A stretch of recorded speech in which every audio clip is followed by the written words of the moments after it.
Head over heels. Hey everyone, welcome to Head Over Heels. Two quick things. The first, I am from the United States of America, so if you're from a different country or a different culture, the things I say here, they may not apply the same for you.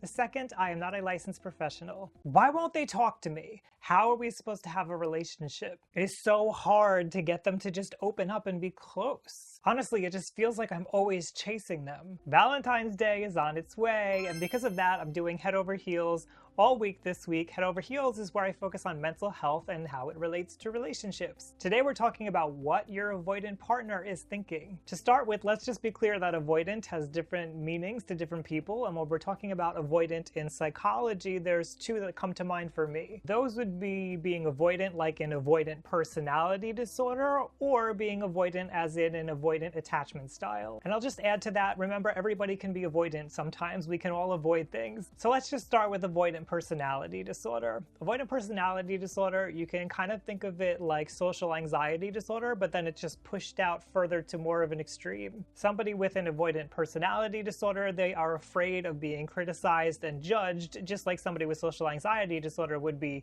It's just that this is the pattern of how they interact with everybody. They're always afraid of being judged, and they always need reassurance that things are okay. Because of that fear of criticism that becomes like a pattern in the way that they relate to everybody, it might be really hard for somebody with avoidant personality disorder to even get into a relationship in the first place, because they're always going to feel like things are not okay, that they're going to be judged and criticized at any moment, and it's hard to have a relationship when you feel that way. So if you want to know what's going on in the mind of somebody who is avoidant when it comes to this personality disorder or the cluster of traits that make up an avoidant personality disorder, they're probably just constantly fearing, are things okay? Are we okay? Am I doing things right? Am I performing correctly? Am I doing the right thing in the relationship? She's gonna think I'm an idiot. I ruined our relationship. Let's move on to avoidant attachment styles, because that's probably a little bit more common in what we see in our relationships. When we're talking about avoidant attachment styles, we're talking about the way that somebody typically pairs off with somebody and how they relate to them. It's a system of patterns. It's not the same as a personality disorder, but it's just like the general way that we relate intimately with someone and the way that we relate with our emotions. There's actually two different avoidant attachment styles. One is dismissive avoidant and the other one is fearful avoidant. Both of them are called insecure attachment styles. Ideally, you would want to have a secure attachment style, but not everybody has that, and that's okay. So we have dismissive avoidant and we have fearful avoidant. Somebody with a dismissive avoidant attachment style, they are not comfortable feeling vulnerable, they don't have a lot of a relationship with their own emotions, and they may have a hard time relating to your emotional experience. Generally, this is somebody who just wants to avoid it altogether. They don't want to deal with all of that intimacy crap. Now, this doesn't mean that it's not something that they yearn for. It doesn't mean that they don't want a relationship. It's just that it's really uncomfortable for them. It may feel threatening, and it may be so threatening that they don't even see it as threatening anymore because they've shut it all off. So when it comes to what somebody with dismissive avoidant attachment might be thinking, they may not be thinking at all. You might think that they're thinking about like an argument that you just had, and they just may be kind of like thinking about the news, thinking about sports, thinking about what they're doing tomorrow, what they're having for lunch, because they're not concerned about the emotional component of things. In fact, they may be trying to take their mind off of that and go to other things so that they don't have to focus on it, so that they can avoid it. So I would just ask you to be cautious when you're trying to think about what somebody else is thinking, because remember, we can't get inside somebody's mind. We don't know for sure what somebody else is thinking. And we may think because we're feeling strong emotions about a fight we just got into, or we're really emotional about something, that they must be feeling the same way, but that may not be the case. But that's only one possibility. Somebody with a dismissive avoidant attachment style may actually be feeling stuff inside, and they might be really angry because they may know that you expect them to be emotional or to open up, and because that's uncomfortable for them, because they don't like that, they might be angry at you about that. And this could be really confusing for somebody because they're like, why am I angry at the person that I'm in a relationship with? So inside, their emotions might be swirling around, but they may not even have a language for those emotions because they typically dismiss and avoid those emotions. So they may not necessarily know why the way that they're feeling is the way that it is, but they're thinking about how they're angry, or they're just thinking on a basic level like, I don't like this, I'm not comfortable, I don't want to deal with this. Ugh, he just makes me so angry. Why am I in a relationship with him?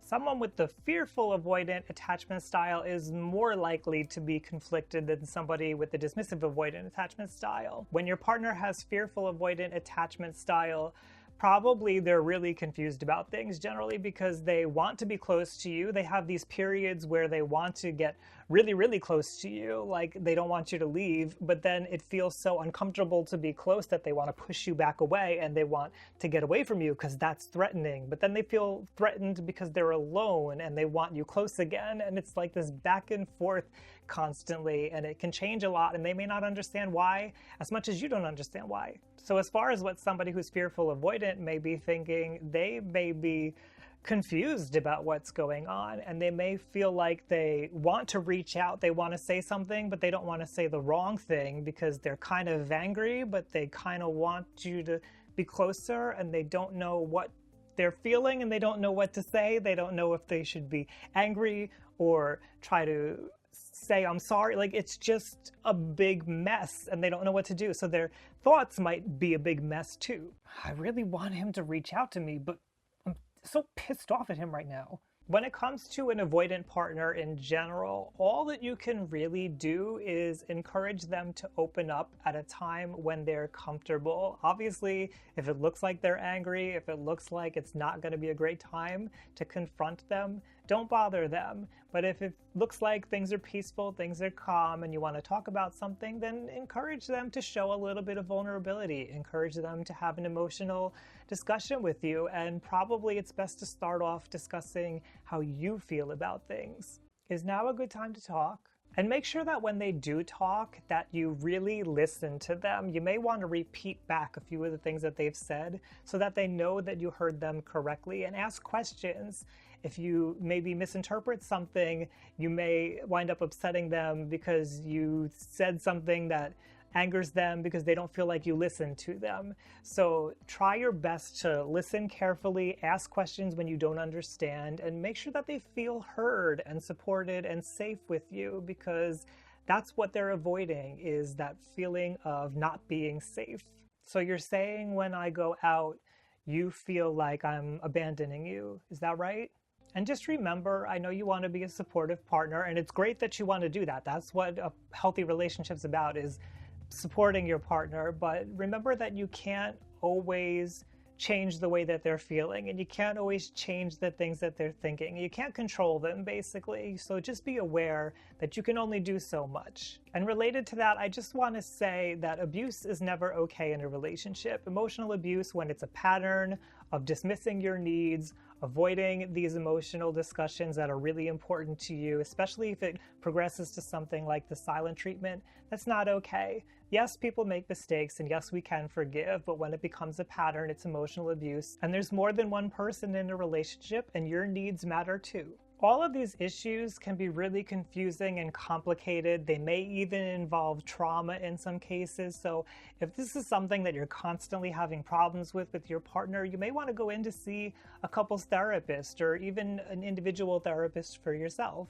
A therapist can help dig into these issues better than any person on YouTube can, and get an understanding of personally what's going on for the two of you, and start to set some guidelines and a path forward so that you can work to better communication and having a healthier relationship. If you're just looking for something quickly to kind of think things over, I have some free worksheets on boundaries over on my Patreon page. Feel free to check those out. I love Patreon because Patreon allows me to support the people that I love doing the things that they love, and my patrons help support me to humanize mental health, so I'm grateful for them. If you want to learn more about this, why not head to youtube.com/RyanLiberty, hit subscribe. I've got some more videos on attachment theory and relationships, and we'll be talking about relationships until Valentine's Day. And now I especially want to hear from you. If you are somebody who has been avoidant with a partner in the past, what was it that made you avoid talking with them? Why did you not feel comfortable sharing your emotions, sharing your vulnerabilities? That would be really good information for the people who are watching this video to learn. So comment that down below. I'm all about all of us learning together as a community from our stories. Thank you for joining me, everybody, on Head Over Heels. I wish they would talk to me. I don't know what to say.